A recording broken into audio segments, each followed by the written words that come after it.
Hi everyone, this is the front artwork collage for the cover collage that we're putting together for Wide-Eyed in Wonder, the book that we're writing in this curriculum. Today's lesson was an eternal perspective, surrender. And I just kept seeing like this picture from the Lord that was like a circle with all these arrows coming out of it. So I'm going to try to draw that, and then yeah, I've got a lot of writing to do because I'm working on this week and next week publishing these books. So I'm kind of just feeling a little like scattered because I'm trying to get all that done as well. So I'm trying not to rush, but I'm rushing. So I don't know why I'm rushing either. I've got plenty of time. I'm just got my mind in my writing today.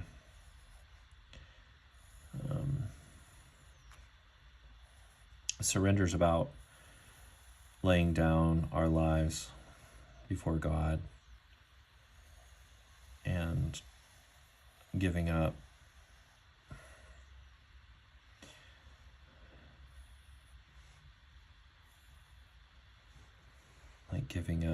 things from our life to the less of us and more of God in our lives, that we grow less and less so that He can grow greater in our lives, that He can work through us in power.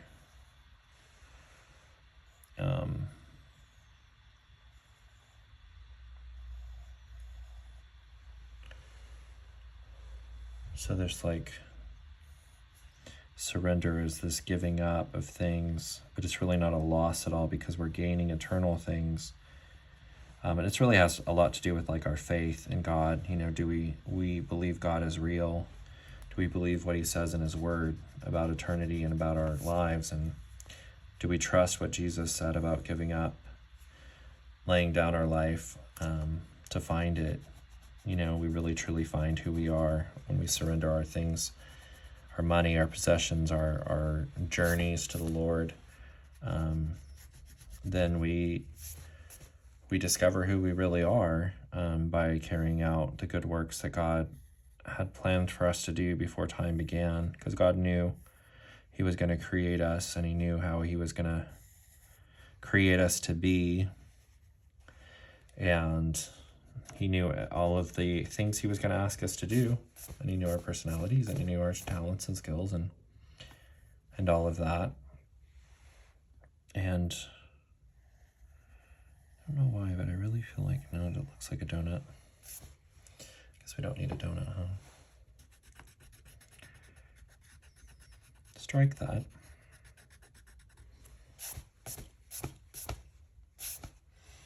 I think we'll leave it like this today. So this is God pouring into us, this big arrow coming down into us. And then the surrender of our lives and our desires and our hopes and our dreams, and giving all those things to God. And all those things, really, once we give them to God, He transforms them, and then He gives them back to us. Whether in this life or the next, whatever we give to God, you know, He takes as an offering. And then He transforms it and purifies it and refines it and redefines it, you know, in light of who He is and what He's created us to be. And then He gives it back to us. It's a really interesting process. But He's done it for me a couple of different times in different ways. And now I have purpose, and He's given me works, you know, good works to do and accomplish that speak of Him. And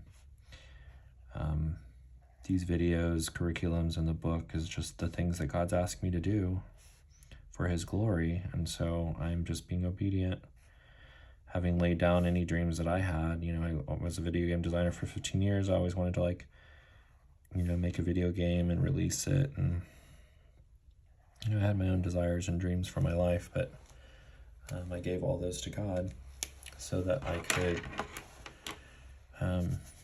you know, I lost my life. Not that I had much of a life before, because I was very much destroying my life with my lifestyle and everything, but I digress. So, do red.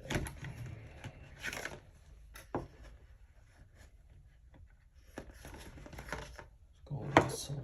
We're gonna kind of just do,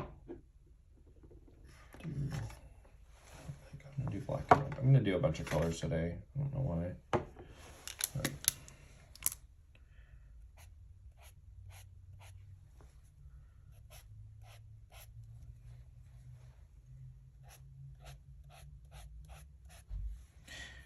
it's really funny too, because the more you follow God, the more you let go of things, the more you realize how hollow things are. And, you know, even our unredeemed dreams are just so selfish. You know, we want status and we want power and we want money and we want all of X, Y, and Z, and all of that stuff is just so empty once we really like get a handle on it. So, but we really need God to like open our eyes, to show us, you know, give us, there's that verse that says, you know, that God gives us the desires of our hearts. Well, he replaces the desires of our hearts. He gives us his desires and puts them in our hearts. So we have his desires, not he gives us what we desire. I think people misread that verse every day, all day. God puts his desires in our heart. He gives us the ability to want what his will for our life, which is, you know, for his greatest glory and for our greatest good. But we continually just want our own way. So we read the word our own way. And we need to be praying and asking God to fill our heart with his desires for our life. God, what do you want me to do with my life? That should be the cry of our heart.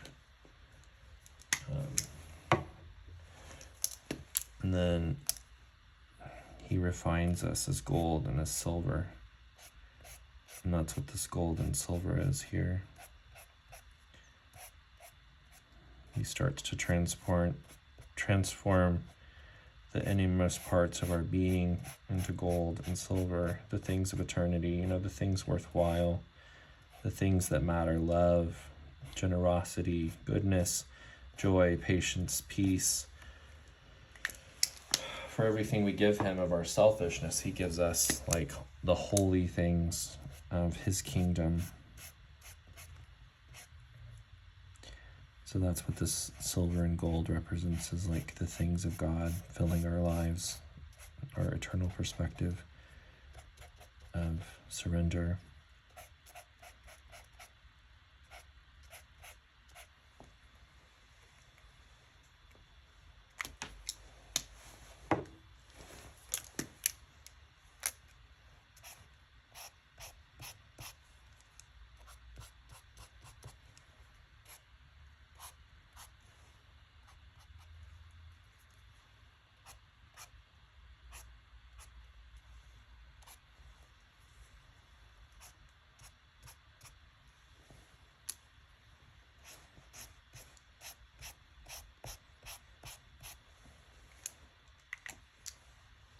There we go. Oh, that's pretty good. All right. Thanks for watching.